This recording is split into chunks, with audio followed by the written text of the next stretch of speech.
Hello everyone, welcome to my channel learn with Ritika. সন্ধ্যে সন্ধ্যে বাড়ি থেকে বেরিয়ে টোটো ধরে নিয়েছি স্টেশন যাওয়ার উদ্দেশ্যে। আর ওয়েদারটা কিন্তু হালকা অন্ধকার নেমে এসেছিলো। আর দেখতে দেখতে স্টেশন পৌঁছেও গেছি, কিন্তু ট্রেন অনেক লেট, তাই ওয়েট করছিলাম। আর নেক্সট ডে জানো তো মাসির বার্থডে ছিল, আর তাই ট্রেনের মধ্যে দেখো বার্থডে সেলিব্রেশন করছিলাম।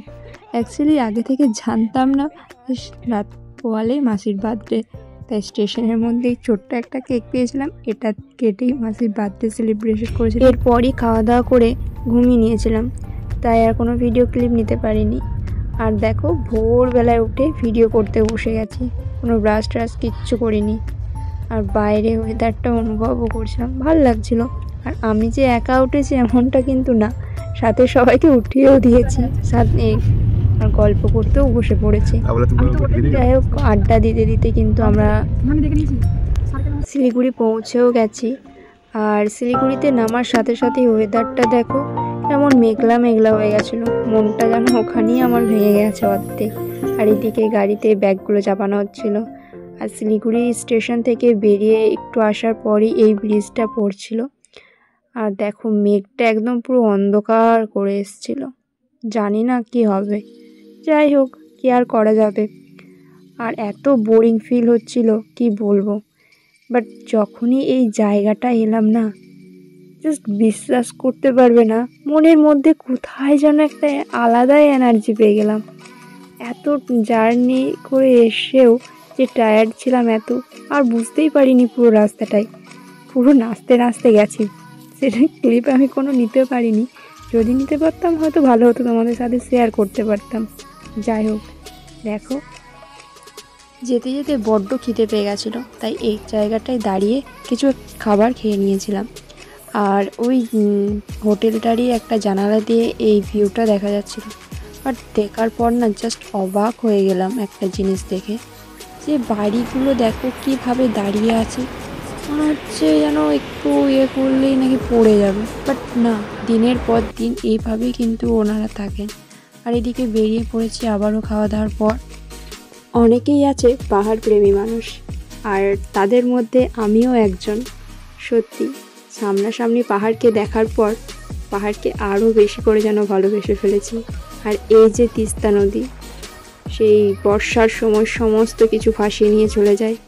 এই তিস্তার জন্য কত মানুষেরই না প্রাণহানি ঘটে, তাই না? আর এই যে ব্রিজটা তোমরা দেখছো, এই ব্রিজটাই কিন্তু ডিভাইড করেছে সিকিম এবং ওয়েস্ট বেঙ্গলকে। আরে হ্যাঁ, তোমাদেরকে তো এতক্ষণ বলাই হয়নি যে আমি যাচ্ছিটা কোথায়। হ্যাঁ, আমি গিয়েছিলাম সিকিম। আর হোটেলে পৌঁছানোর পর খাওয়া দাওয়া করে একটু রেস্ট নিয়েছিলাম। আর তারপর সন্ধ্যের দিকে বেরোবো বলে রেডি হচ্ছিলাম। আর তোমরা এই ভিডিওটা দেখছো, এটা কিন্তু এখনকার না, এটা দুর্গাপুজোর এক সপ্তাহ আগে।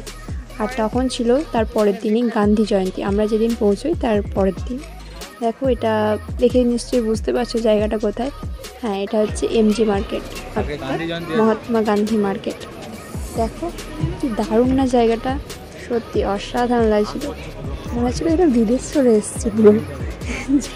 আর এখানে কিছুজন ওখানকার যে লোকাল গান সেগুলি গাইছিল।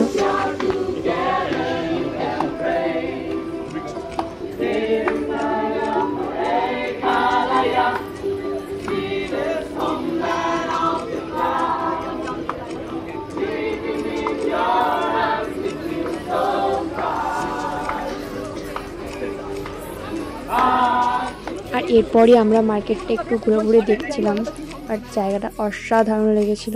এই যে জিডু, এখানে এখন অনেক জায়গাতেই জিডু হয়েছে, যাই হোক সেটা। আর এই যে এখানে এটা দেখছো, দারুণ জায়গাগুলো ফটো তোলার জন্য কিন্তু বেস্ট। আর আমরা তো যেখানে যাবো সেলফি তো আমাদেরকে তুলতেই হবে, তাই না? তাই ফটো তোলার জায়গা আমরা খুঁজে বেড়াই, যেখানেই যাই না কেন। আর আমার মতো এরকম তোমরা কারা কারা আছো অবশ্যই কিন্তু কমেন্ট করে জানাবে। আর এই জায়গাটা কিন্তু আমার দুর্দান্ত লেগেছে, সত্যি কেমন জানি বিদেশি ফিল হচ্ছিল, পুরো বলে বোঝাতে পারবো না। যাই হোক, আই লাভ গ্যাংটক। এটা একটা দিনের মধ্যে ছিল, বাট ওই সাইড দিয়ে আর একটা ছিল যেটার ভিডিও ক্লিপ আমি নিতে পারিনি। ওখানে সুন্দরভাবে একটা সুন্দরভাবে লেখা ছিল। আর এই যে ডগটাকে দেখছো, আমার একটা দাদা তো দেখে ভয়েই পিছিয়ে পালাচ্ছিল পুরো। যাই হোক, আর এখানে কখন যে ভাই আমার ভিডিও করেছে আমি বুঝতে পারিনি, বাট তারপর বুঝতে পেরেছিলাম যে না, ভাই আমার ভিডিও করছে।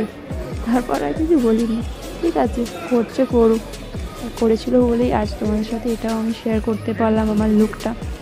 আর আমাকে কেমন দেখতে লাগছিল অবশ্যই কিন্তু কমেন্ট করে জানিও।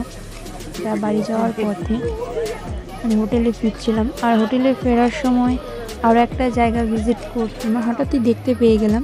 এটা একটা শনি মন্দির, যেখানে অনেক কিছু কারুকার্য করা ছিল, অনেক দেবতা, অনেক ঠাকুরের রাধা কৃষ্ণ নারায়ণ, আরও অনেক কিছু ঠাকুরের কারুকার্য করা ছিল বাইরেটাতে পুরো। খুব সুন্দর একটা। তোমরা যখন যাবে এই জায়গাটা ভিজিট করো, ওই এমজি মার্কেটের আগেই। যাই হোক, আর আমার এরপর আর কোনো ভিডিও ক্লিপ নেওয়া হয়নি, ঠিক আছে। এরপর পার্ট 2 আসছে, তোমরা অবশ্যই কিন্তু আমার ভিডিওগুলো দেখো। যদি ভালো লাগে অবশ্যই লাইক, শেয়ার আর কমেন্ট করো, জানিও কেমন লাগছে তোমাদের। আর প্লিজ চ্যানেলটাকে সাবস্ক্রাইব করো। তো আজকের মতো টাটা, দেখা হচ্ছে নেক্সট ভিডিওতে।